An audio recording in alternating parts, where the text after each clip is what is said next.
So this particular series of videos is a little bit of a heavier discussion, but I think a necessary one. I want to get into the topic of suicide, and obviously that's an overwhelming, or it is an overwhelming discussion to have.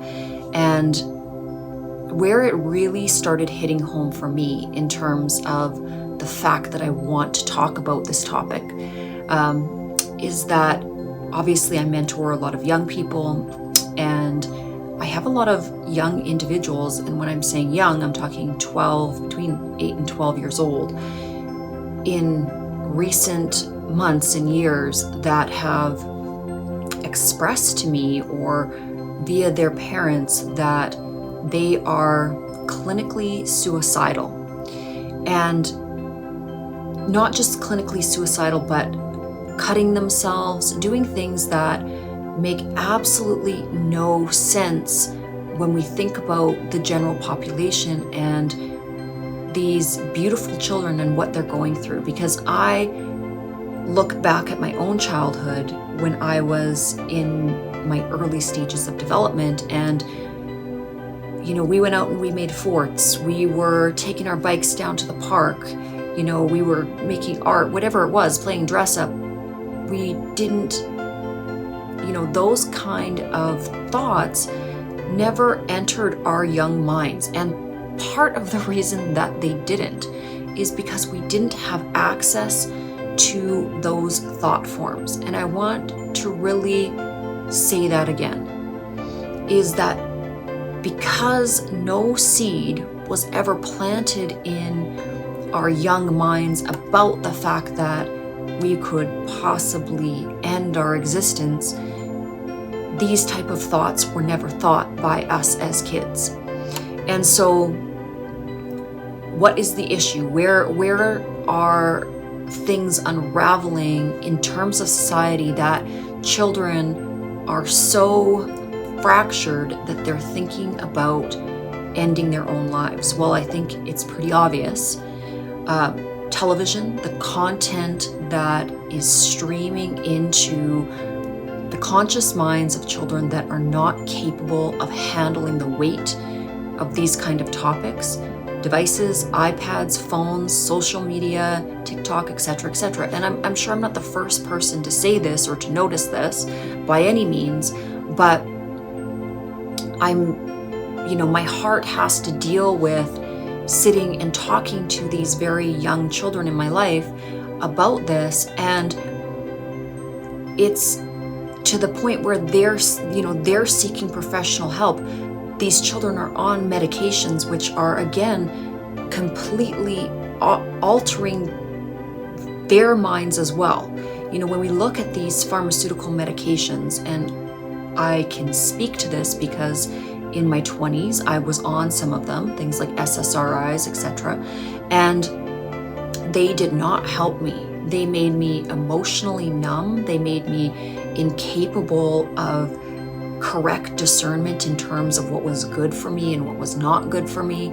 And when I decided to come off of these medications, that's where I had my own struggle with extremely dark thoughts, because again, we know that when we are synthetically making or causing our brains to be altered, like with a medication as per an SSRI, where there is, more of a neurochemical being released. And I don't want to say necessarily more, because it's a reuptake inhibitor, meaning that there's a little bit of neurochemicals that are being transferred within your brain, and then that natural reuptake mechanism within the structure of your synapses naturally pulls some of those neurochemicals back, like serotonin, dopamine, norepinephrine, whatever.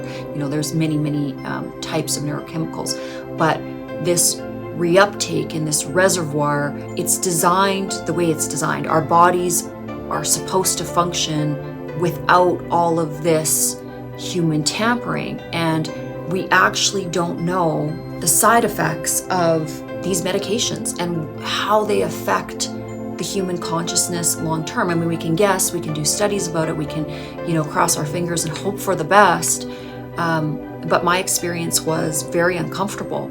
I'm very lucky to be on the other side, many years past the other side of my experience with SSRIs. It was a very irresponsible doctor, maybe not irresponsible, maybe they didn't know enough about this classification of medications, but I was having some issues with boyfriend and seemed a little sad, and here's a bottle of pills to fix that, little lady. And then you go, on the other end of it, and you're trying to come off some of these very complicated pharmaceutical medications, and all of a sudden you're in this dead zone where, I went through a period of time where I experienced something called zaps. So that's where essentially the electrical currents in your brain, things aren't firing correctly. So you go through with this withdrawal period where your brain actually kind of zaps you, and it's highly uncomfortable. You immediately want to take another one of these antidepressant, anti-anxiety, SSRI type pills because the withdrawal is so uncomfortable. Now, I was able to get off them on my own, and I, had a very diligent regime of exercise and, vegan diet and really a lot of sleep. Sleep was the one thing that really helped me.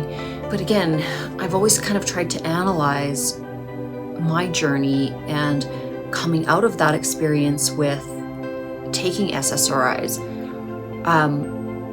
What I noticed was, again, because my emotional response was extremely muted due to whatever it is that the SSRI did to my brain, I was able to watch things, absorb things, be exposed to things that would normally cause me a lot of overwhelm, but it didn't register emotionally, physically, mentally when I was on these kind of drugs.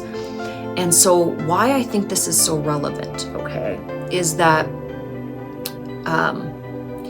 so myself now, my consciousness now, and what I can perceive and what I can allow into the world, my conscious world, has to be very high vibrational. It has to feel very safe and non-violent. And that's because, again, that is my core soul frequency. I'm a very gentle creature, I think is the best way to put it. And I cannot see and I cannot articulate a lot of lower vibrational, concepts or thought forms or anything like, to do with violence or murder, all of these different things. And yet we have, especially through television, social media, the internet, we have this ability for the consciousness to take in a diet of a lot of heavy violence, a lot of really derogatory sexual content. Even if it's done cinematically, it's going to affect you. And I think this is what a lot of individuals don't understand, that the diet of the mind is crucial to your overall well-being, your overall mental health. And you might think, or you might have the perception because society or the media or, some sort of an industry that is technically profiting from you watching this stuff is trying to, may try to tell you that there will be no residual side effects to, say, watching 48 Hours or watching some sort of, documentary series on serial killers. But it's not possible that it can't affect you. Any thought form, any conscious stream of ideas that you allow into your head, you are planting the seed of that idea, and that idea has the potential to grow, okay? And the way that we ascend and purify ourselves and completely remove the idea of fear in our minds is to make it non-existent. And the way that we make it non-existent is that we do not think of it at all, ever. It's like it is no longer a possibility for our brain to run to or grab to. Now, why is this so important in terms of our children? Well, young brains do not assimilate things the way that a more maturely developed brain will. And so they have what you would call a bigger imagination. Well, when the imagination, or that fertile ground per se of the mind, starts spinning through some of these concepts, it can become very overwhelming for a young mind, and it can really kind of carry them away because they don't have enough of the context of, or the infrastructure that we build as an adult to kind of buffer us between, that buffer that we can create between, okay, this is fantasy and this is reality. Because remember, when we're a young child, we don't know what reality is. We're coming into this world as a completely fresh brain, okay? And then we are attaching meanings to all of these different visual things we are seeing, thought forms we're experiencing, people, environments, and then we're trying to, again, form our own internal for what reality is. And why I think this is so important when we think about the discussion of suicide is that this first has to begin as a thought. It has to begin as a possibility. If it's never presented as a possibility, I never thought about the fact that I could potentially end myself until that thought was presented to me. It's just not a natural thought. It's not something that you would come up with on your own, really. And for me, it never really happened until I was in high school, and a group of girls were, I think, back in the day, again, before devices, a group of girls were kind of prank calling me, and that's one thing that they were saying, well, you should kill yourself, right? And I think I was in grade 9 or 10, and I kind of was like, what does that mean? Like I should, oh, okay. And then, obviously that sort of thought form entered my mind because I couldn't understand why other humans would want me to do that. So, in my young mind, I sort of started spinning around those ideas. But it wasn't until I was coming off the SSRIs in my 30s that this became some sort of a reality in terms of like, wow, I could really do this, because my brain was functioning at such a low level. So what do I mean by that? Is that something within my brain, because we have this equilibrium, this chemical balance, something was so imbalanced within my brain that I was feeling immense amount of fear combined with tremendous amounts of anxiety, and then mental fog and all of these different side effects from the SSRIs and the withdrawal of the SSRIs, that this became a prevalent thought. And the more scared I was, so the more fear there was around the idea of suicide, the more my brain gravitated towards that thought, because it was a very magnetized thought. It was a very, there was a lot of weight to the thought. It was a scary thought. So because the thought was so scary and so triggering, my brain kind of went to it very quickly. And I think this is, again, when we look at children specifically, and when our children are dealing with this kind of suicidal idealization, the reason I think that it takes root so quickly is because it is such a fearful thought. And it is, again, it just comes with so many layers. So what can we do? What can we do about it? Or what can we do to help move our consciousness safely through some of these thought forms? and end up on the other side in not just safety, but in bliss and in a foundation where not only do we not have to think about this, but we are super excited to continue our lives on in the energy of joy and abundance and security. And I don't think it's a McDonald's fix. I don't think it's an easy one answered or a one question answer, okay? But again, I think a lot of this stuff is about having the courage to have a dialogue about it.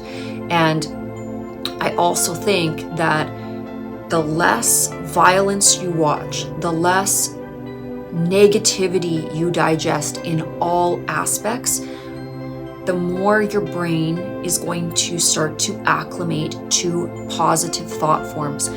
It basically pings to what you are feeding it. So the way that we move quickly within our brain towards a certain type of thought is by thinking it regularly. So when we're practicing something like cognitive behavioral therapy, the whole goal there is for us to keep thinking positive thoughts over and over and over again. Tremendously positive effects. And these are also things that you can 100% do by yourself at home. So affirmations are amazing. What are affirmations? You can find them for free on YouTube. It is just you listening to a voice that is saying positive things to you over and over and over for, say, 10 to 20 minutes. Doing this a couple times a day, once a day, is certainly enough if you can't fit in more than that, but morning and evening would be great. Self-hypnosis, again, you can find this stuff free on YouTube. It's just taking your mind through a guided meditation into a lower, more hypnotized state and practicing, because remember, practice makes perfect, practicing the state of relaxation. What your brain is practicing is what it will gravitate towards. So if you practice these states, and again, meditation is kind of obscure to a lot of people. It's complicated in the beginning. So you can do things like guided meditations or guided self-hypnosis routines daily, and the point being, the applicable point being, and if you're helping your children with this, is that we're just training the brain to go into these very quiet, peaceful, calm states of relaxation. And the more we train the brain to do this, the more the brain will utilize that state as its default setting. This is why if you live in a lot of chaos, if you have a lot of anxiety, if you're in a high stress job or a high stress marriage, or you have high stress friendships, relationships, okay? You're pushing your brain into hyper chaotic energy. So if you need to find balance or to recalibrate yourself, you need to be responsible enough to take yourself away from those high stress people, the high stress situations, and put up your boundaries. Now, if you're a parent dealing with children that have access or are going through high stress situations, environments, sometimes it's sports teams when there's a lot of pressure, maybe it's academics, whatever it is, you have to be a parent that is intelligent and loving enough to understand if the pressure is too much for your child. And you'll know if your child is acting out, if they're irritable, if they are having suicidal thoughts. If they start talking to you about that, you need to reevaluate everything that's going on in that child's life and take them back into a place of peace and rest and relaxation. And the number one thing that you can do that is free to help heal the brain is to sleep, because when we're in a sleep cycle, we heal the brain. That's how I was able to heal my brain over many years. Still, it's not 100% perfect. All brains are always in transition, but having naps, having sleep, allowing yourself to go into that deep relaxation where the conscious mind is not, projecting all of its psychobabble onto everything. We go into a subconscious state or a sleep state, and we go into that sort of safety zone. So it is a great way to heal the brain and body. The other thing that you can do is diet. Okay, what do you think we are? We are cells which are built from what we give our bodies for a diet. We are a heap of food, all, glommed together to make this body. So feed yourself, feed your kids unprocessed food. Get organic food. Have a ton of greens, smoothies a couple times a day. Green smoothies are amazing, and pack everything in there. Everything you can possibly think of that's natural and healthy. Feed it to yourself, feed it to your brain, feed it to your body, feed it to your children.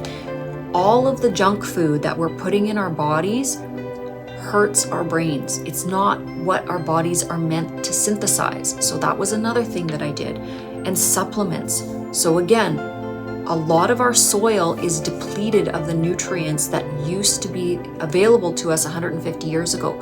So there are specific supplements that you can take that really help to bolster the stability and balance in your brain. And I'm going to make a video specifically on this, show you what I eat in my smoothies every day that really helps to bring a lot of mental clarity, calmness, and peace into my life. And again, I want to, if we're going to have this discussion about thoughts of suicide, and specifically when we're looking at the younger generation that are dealing with some of these things,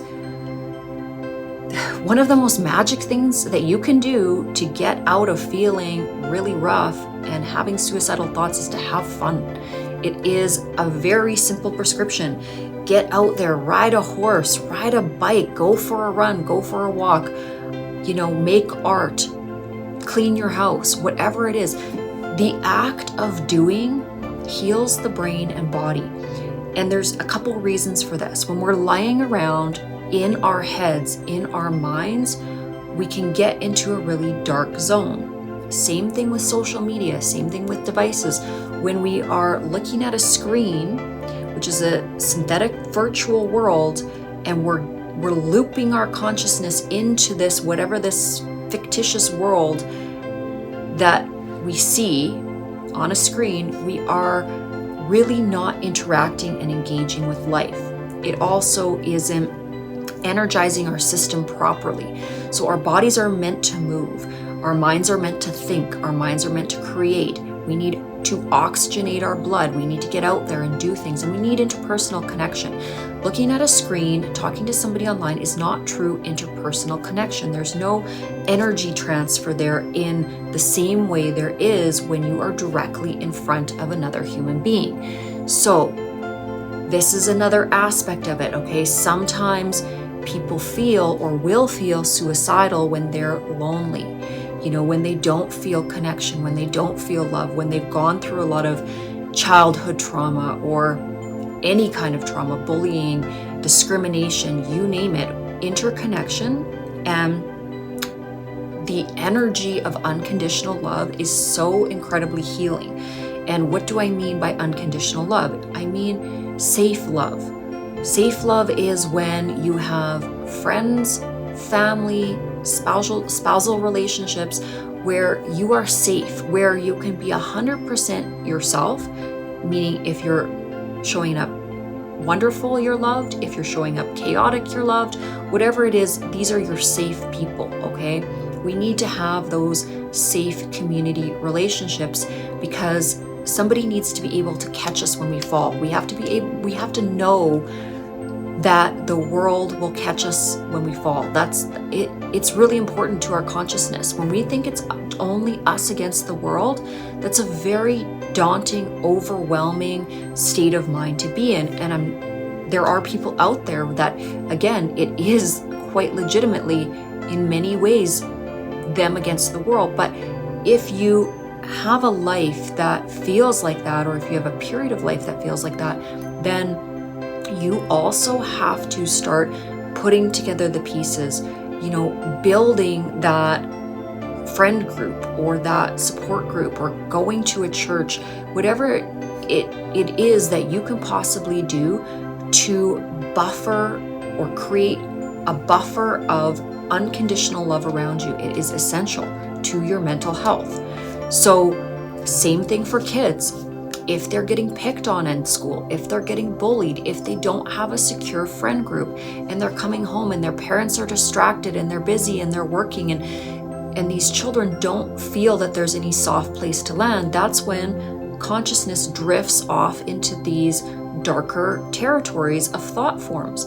So as parents, we have to watch for that, and we have to make sure that we have a loving stream of activities, of, family time, of committing yourself to giving your energy to your kids, because it matters, because they matter. And yeah, sometimes if kids are in a traumatic state, it's going to be a little bit hard to work with them if they are overwhelmed, if they're acting out. But this is part of the journey of life, and this is part of the journey of those of us that are in adulthood supporting younger people, supporting the younger generation. And any opportunity I have to try to help young people, it's always, again, my honor to do so. I try to give as much as I can in terms of my time and, my unconditional love, to let them know that they are, worthy, wonderful little human beings. And so I'll probably get into this more in other videos, but I wanted to at least start this topic because, again, it's all of our responsibilities as a human family to give a little bit more, to care a little bit more, to be there for others, and again, to share our advice, to share our stories, to utilize our journey to help pull others up and let them know that this is not completely a solo journey. It's something that through loving each other, we can essentially help walk each other home. And as difficult a topic it is to talk about suicide and these kind of lower vibrational thought forms, and especially suicidal thoughts in young children, it's still something that we have to think about, and we have to have discussions about how to fix it and what we can do to make it better. So I'm going to sign off on this. But again, I said I was going to make some more videos about what I do in terms of my own mental health and supplements I take. So I will make sure 100% that I do make these videos, and hopefully that if it's something that you're going through, this might help you navigate that.